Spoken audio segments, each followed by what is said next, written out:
अहो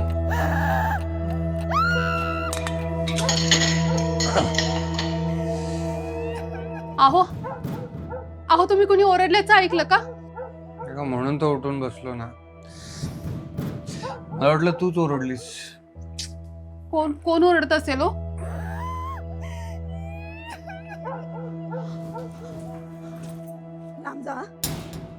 अहो अहो हा तर मोहिनीचा आवाज आहे. पण पण ती असं का ओरडत असेल?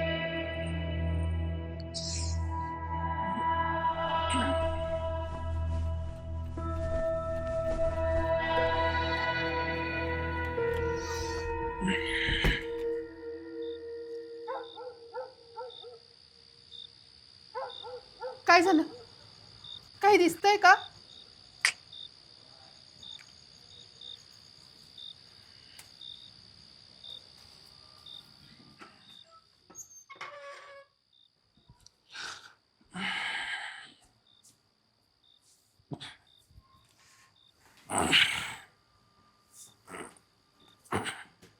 काही नाही ग, नवरा बायकोची भांडणं चालली असतील.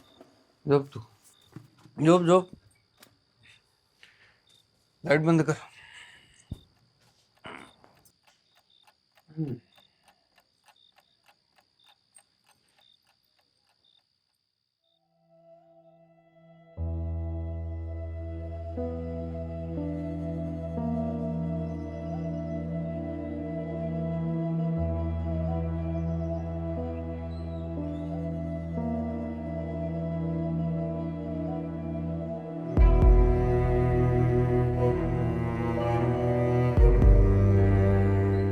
इतक्या फुलासारख्या नाजूक सुंदर बायकोला नवऱ्यानं खरं तर तळहातावर झेलावं.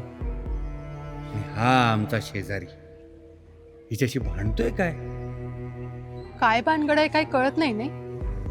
हो ना, कठीणच आहे सगळं. चला.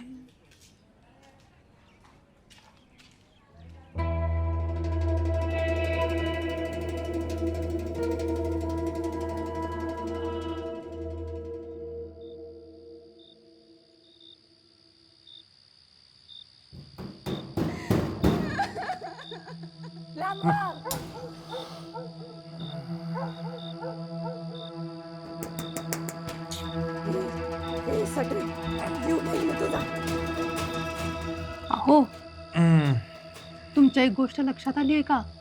कोणती? अहो आतापर्यंत हा प्रकार 4 ते 5 वेळा घडलाय आणि यांची ही भांडणं अमावस्या आणि पौर्णिमेलाच होतात. मग ह्याच्यावरून तुला काय म्हणायचंय? ही फक्त भांडणं नाहीत, मला तर यात काहीतरी निराळाच प्रकार वाटतोय. नेमकं काय म्हणायचंय? भूतबाधा. वेडी आहेस का ग तू?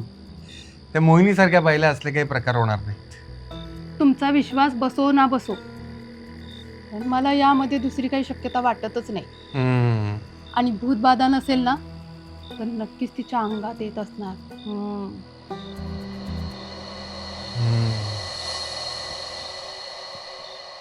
हे होऊ शकतं.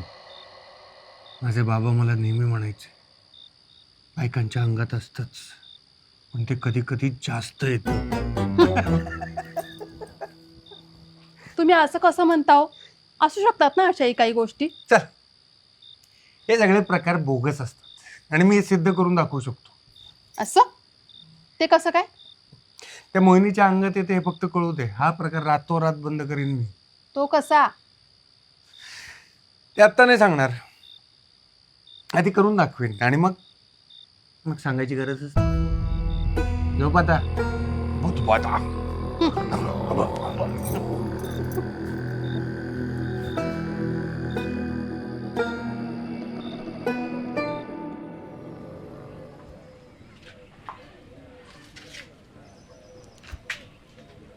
रात्रीच खेळ चालले.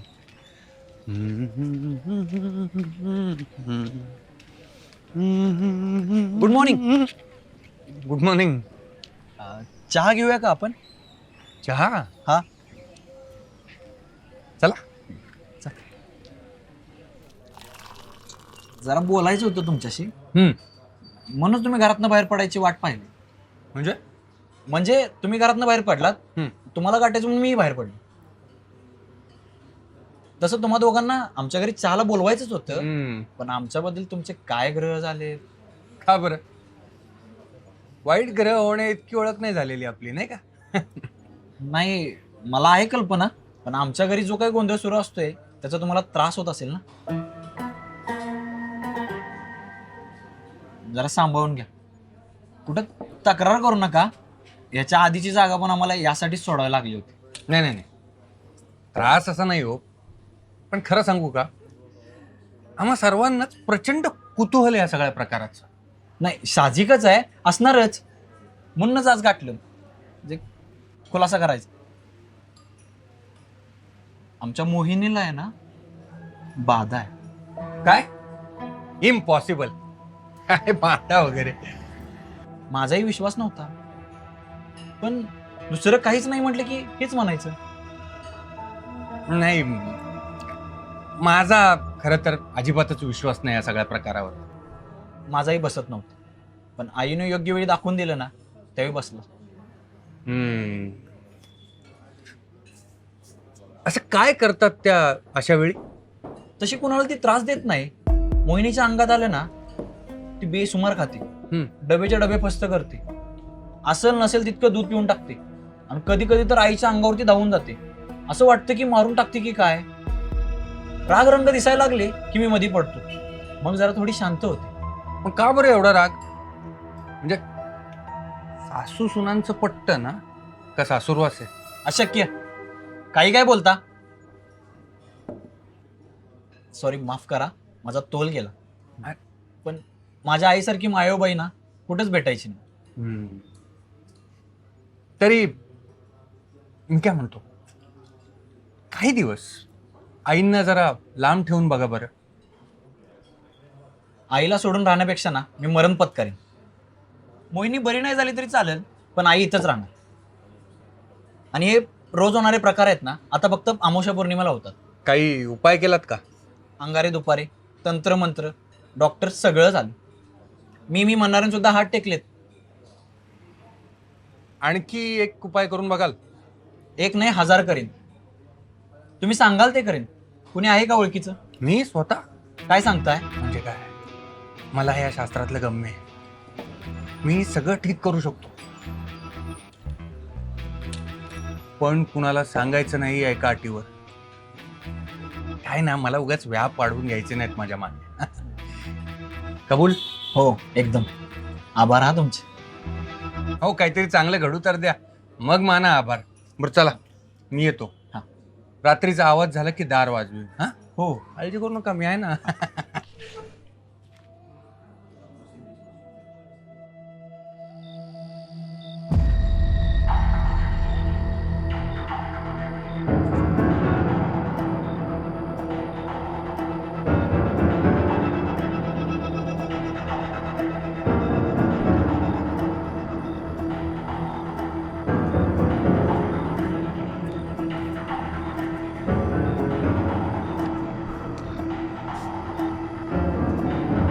बाहेरून काय ऐकायला येत नाही.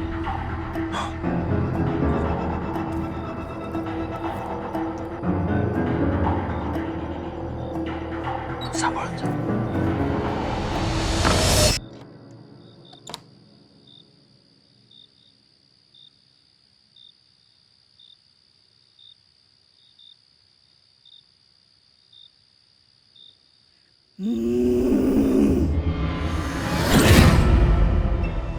हे बघा, मला सगळं समजलं.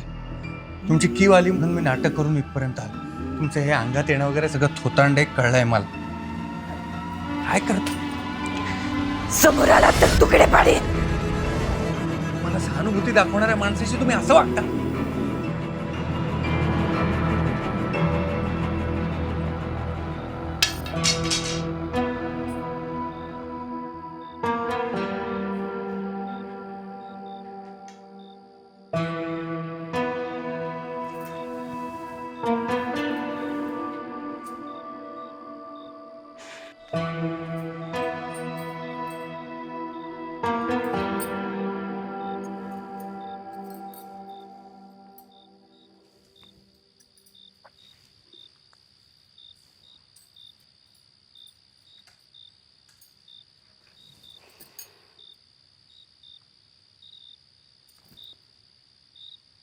मग मला दुसरा मार्ग सांग. तुम्हाला जर खरंच सहानुभूती वाटत असेल तर.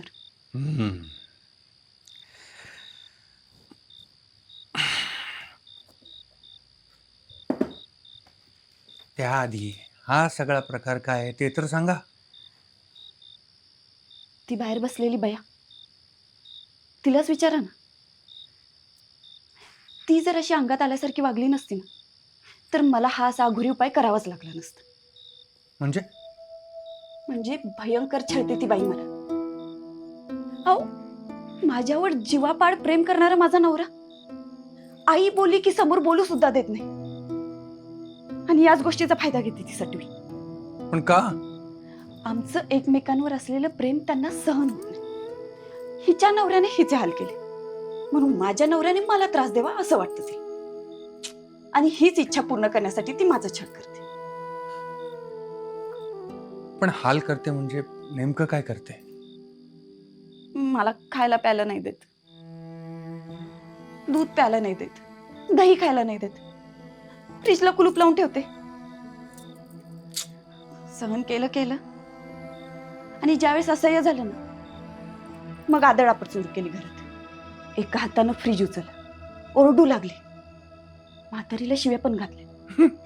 तेव्हापासून ना ती जरा घाबरूनच राहते. आणि मजा माहितीये, ज्यावेळेस मी हा सगळा प्रकार केला ना, त्या दिवशी नेमकी अमावस्या होती, आणि तिला असं वाटलं आज अमावस्या आहे म्हणून माझ्या अंगात आले, आणि तेव्हापासून ती या सगळ्या प्रकाराला घाबरू लागली. आणि मी पण थोडा फायदा घेतला याचा.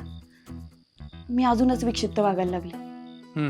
तेव्हापासून ना ती माझ्यासाठी नाही, पण माझ्या अंगात येणाऱ्या त्या अज्ञात व्यक्तीसाठी सगळं काही खायला करू लागली. आयडिया चांगली आहे. हा, पण हे सगळं फक्त खाण्यासाठी करत नाही बरं का. मी असं वागायला लागले तेव्हापासून त्या जरा असं वचकूनच राहतात माझ्यापासून. आठवडाभर लेकीच्या घरी राहायला जातात, आणि ज्या दिवशी घरात असेल ना, आम्हाला म्हणते की जा बाहेर फिरून या. म्हणून हे सगळं करायला लागलं. आता तुम्ही सांगा मला, अशा या खाष्ट सासू पुढं आणि मातृभक्त नवऱ्या पुढं काय करू मी? म्हणून हे असं नाटक करते. चांगलंय. अमावस्या पौर्णिमेनंतरचे 2-3 दिवस का होईना, पण माझे चांगले जातात. मला निराळी शंका आली होती, म्हणून मग तुमच्या नवऱ्याला थापा मारल्या की मला भूतप्रेतातलं सगळं कळतं, आणि मग तुमचा आवाज ऐकून हा असा बाबा बनून इथे आलो. आता येतो. तुमचा सासूरवास लवकर संपो. चला. 1 मिनिट.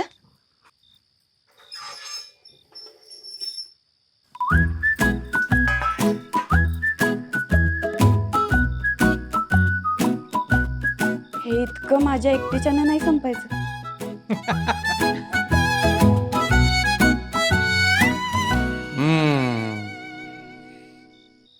या, एवढं माझ्या एकट्याच्याने पण नाही संपायचं.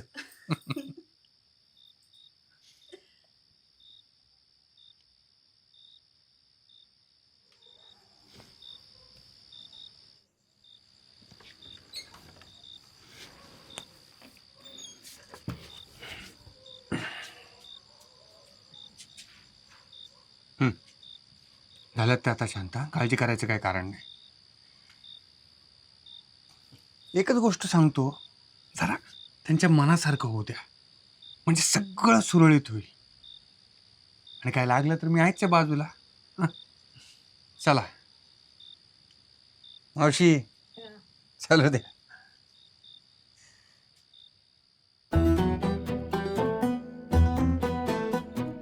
माझे बाबा नेहमी म्हणायचे, बायकांच्या अंगात असतंच, फक्त ते कधी कधी जास्त होतं इतकंच.